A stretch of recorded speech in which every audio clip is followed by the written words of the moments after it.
Okay, I am continuing my reading, and what I'm doing in this series is to read through the entire standard works of the Church of Jesus Christ of Latter-day Saints. This consists of the Bible, the Book of Mormon, the Doctrine and Covenants, and the Pearl of Great Price. As I am now getting into the time of the Judges and the Kings, I will be skipping around a little bit more as I am going along. Right now, I am reading the second book of the Judges.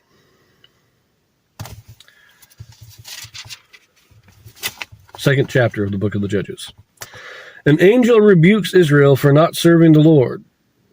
A pattern of future events. A new generation arises that forsakes the Lord and serves Baal and Ashtaroth. The Lord is angry with Israel and ceases to preserve them. He raises up judges to guide and lead them, Canaanites left in the land to prove Israel. And an angel of the Lord came up from Gilgal to Bochum, and said, I made you to go up out of Egypt, and have brought you into the land which I swear unto your fathers. And I said, I will never break my covenant with you, and ye shall make no league with the inhabitants of this land. Ye shall throw down their altars. But ye have not obeyed my voice. Why have ye done this? Wherefore I also said, I will not drive them out from before you, but they shall be as thorns in your sides, and their gods shall be a snare unto you. And it came to pass, when the angel of the Lord spake these words unto all the children of Israel, that the people lifted up their voice and wept. And they called the name of that place Bochum, and they sacrificed there unto the Lord. And when Joshua had let the people go, the children of Israel went every man unto his inheritance to possess the land. And the people served the Lord all the days of Joshua, and all the days of the elders that outlived Joshua, who had seen all the great works of the Lord that he did for Israel. And Joshua the son of Nun, the servant of the Lord, died, being 110 years old. And they buried him in the border of his inheritance in Timnath-Heres, in the mount of Ephraim, on the north side of the hill Gaash.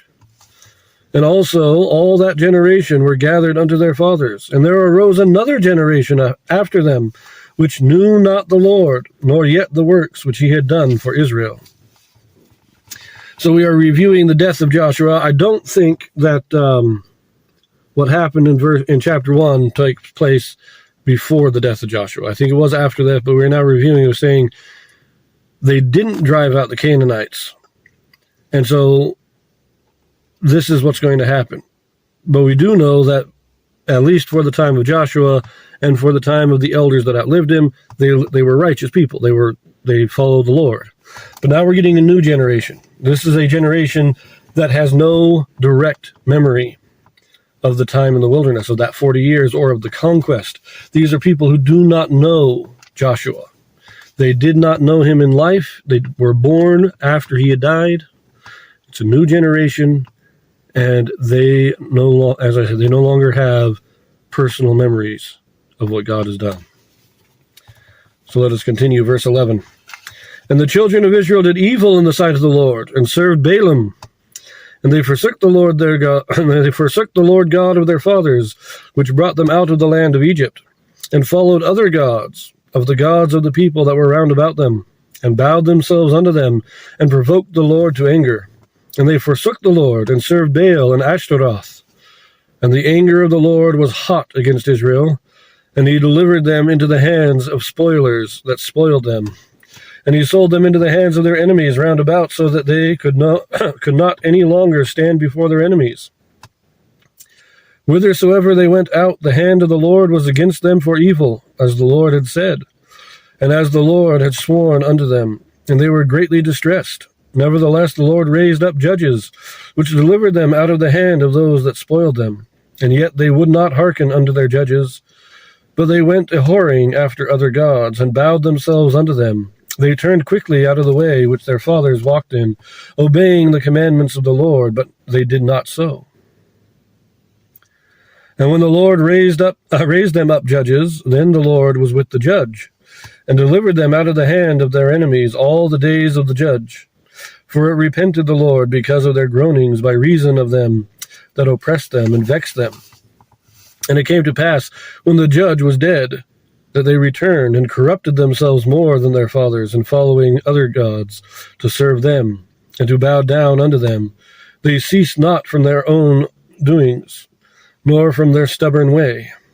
And the anger of the Lord was hot against Israel, And he said, because that this people hath transgressed my covenant, which I commanded their fathers, and have not hearkened unto my voice, I also will not henceforth drive out any from before them of the nations which Joshua left when he died, that through them I may prove Israel, whether they will keep the way of the Lord to walk therein, as their fathers did keep it, or not.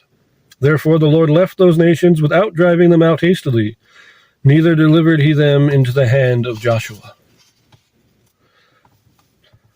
So I like this is actually, we had in chapter 1, we had the final bits of conquest that some of the tribes did, and then a list of what they didn't conquer. Now this chapter is basically summarizing the entire time period of the judges. And saying, look, when the new generation arose, they did not follow the Lord. They transgressed their Lord. They transgressed the covenant, and they went a-whoring after other gods. And when they did, they suffered the penalty. God stopped fighting for them. God actually fought against them at times. But he was a merciful God, and he would raise up judges from time to time. And the judges, God was with the judges. And as long as the people followed the judges, the people were blessed. But once the judge died, the people once again would fall away. And so we get this nice overview of what's going to happen during the time of the judges. This chapter 2 is basically a prologue to summarize what's coming. Very interesting chapter. And we'll pick it up in the next one.